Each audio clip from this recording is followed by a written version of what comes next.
Today we're going to talk about how best to swell the chest, how best to train bench press. Need to confess. This is Mark Bell, SuperTrain.tv. How much you bench.net.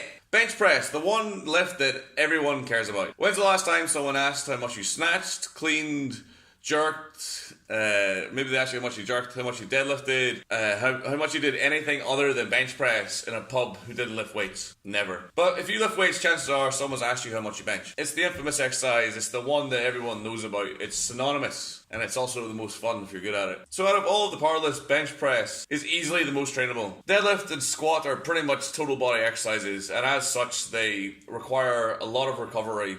Or if you overreach them, or if you train them too much, then you're going to require a lot more recovery. They're a lot easier to overtrain because they involve a lot more muscle mass, whereas the bench press is pretty much an upper body only exercise. As such, because it's a smaller muscle, or it's a smaller group of muscles, it recovers quicker and can be trained with more frequency. Bench press responds in general for most people, and especially for weaker lifters, it responds to a higher training intensity. So in the squat video we did for this last week, we were talking about purple and stable and how the squat actually responded better to a moderate intensity, and I classified a moderate intensity of 60 to 85%, or maybe 70 to 85%. The bench press typically I will program for most people about 5% higher on average. The training percentages on bench press that I would probably advocate would be between 70 and 95%.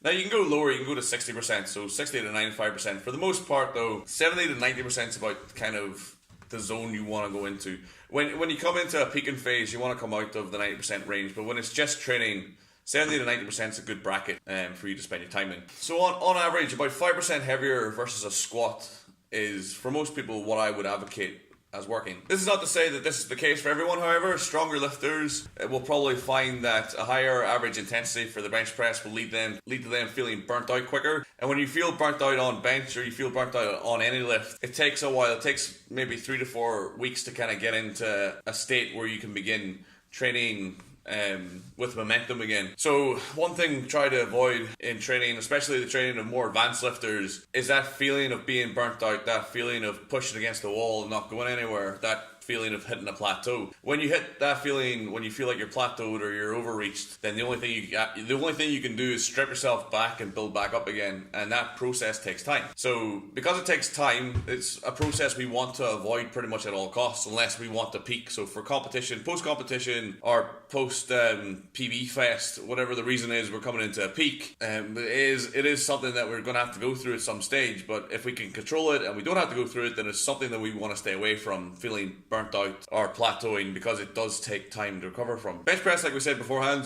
the most trainable of the 3 lifts. So bench press can be trained anywhere from 2 to 5 times. I personally find about a 2 times pretty good for me for competitive lifts, but the vast majority of my lifters will do bench or bench variation about 4 times a week, and that seems to work fairly consistently well. It's good, like the more frequency is good, because it allows us to utilize a higher variety in our pressing. We can start using things like floor presses, close grip presses, bands, chains. If we have higher frequency, if we only have a frequency of 2, then we're pretty much only limited to the competition variance of the lift, because we don't have a lot of training volume to play with. But if we're training 3, 4, 5 times, then there's a lot more training volume to play with, so we can maybe do competition variants 3 times a week and do some kind of assistant variant which is based around our weakness twice a week. The trick when we're training like this is to not go anywhere near failure. So the higher the frequency you're training with, the less you can go towards failure. If you're training once a week, then you can go to failure fairly successfully for quite some time. Out of all the 3 lifts, bench press definitely responds the best to going to failure. And it's actually possible to train with bench press going to failure and get strength gains for a fairly decent period of time. Although it's not something I would really advocate unless it's cooked into your program. It's baked into the way you're training. Because if you're just willy-nilly going to failure, then you're going to reach that overreach. You're going to reach that plateaued, overreach state that we were talking about beforehand. When it comes to bench press, I would definitely advocate looking at raw benchers. Look at the top raw benchers and how they move. Also, an untapped resource for this is the Paralympic benchers. If you get a chance, just type in IPC powerlifting into YouTube, or type in Paralympic powerlifting into YouTube, and watch how they bench press. Watch how their elbows move in relation to the bar. Also look at the top raw benchers like James Henderson. Yeah! Come on, get here, dog. Yeah. Get out the way. Yeah.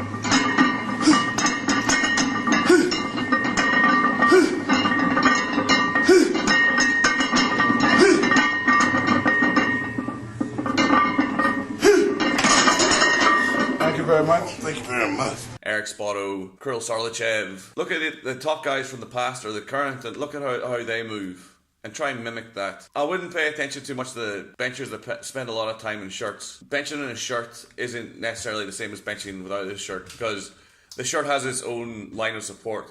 A bench shirt's more or less a big elastic band, and some of them will pull you into different lines. So for example, a Super Katana, which is a single ply shirt, which is legal in IPF, its bench line is like pulls in here because of the way it's stitched. That's how you get the most support out of the shirt. Regardless of your anatomy, when you go into a bench shirt, however the support or the hems are stitched into the shirt, that's the line you gotta take. So you have to adopt the shirt's line, not your own line. So the optimal bench line or the optimal form out of a shirt is not the same as the line in a shirt. Pay plenty of attention to your setup, how you go about it. Just because you're not training bench that day doesn't mean that you can't practice your setup. So for example, if you're a more flexible lifter or you're a smaller lifter and you want to adopt a high arch style to cut off the travel of the bar because you haven't got a barrel chest, just because you're doing deadlift today and you're not doing any bench press doesn't mean you can't actually get on the bench press and practice your arch. Doesn't mean you can't do flexibility.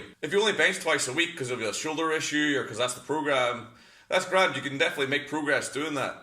But it doesn't mean that if you're in the gym 5 days a week, you can't practice your setup 5 days a week. You don't have to bench to practice your setup. Think about it. But if you do, if that's something you want to do, you want to adopt that high arch, you want to take advantage of being flexible and cut off your range, then additional flexibility work like bridge progressions and also practicing your setup and going into that position on a regular basis are essential to becoming good at it. Just because you're not benching doesn't mean you can't practice your setup. Assistance work for bench press in general, we're really looking to target the muscles that don't really get a lot of love or a lot of attention on bench press, but are involved in the movement or they're involved in the performance of the movement. So a big one for that is the lats. They don't get a lot of direct work, but they do get some work during the bench press. Shoulders, delts are a good area to work on as well, especially the medial and rear heads.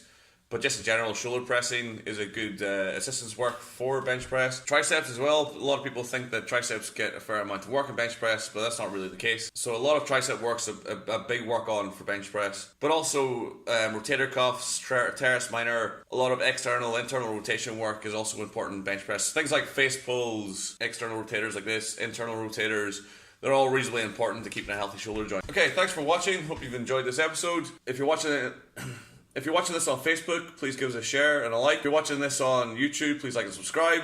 Thank you very much for watching. I'm Marquise, and I'll see you tomorrow for your next strongest day. Thank you very much. Thank you very much.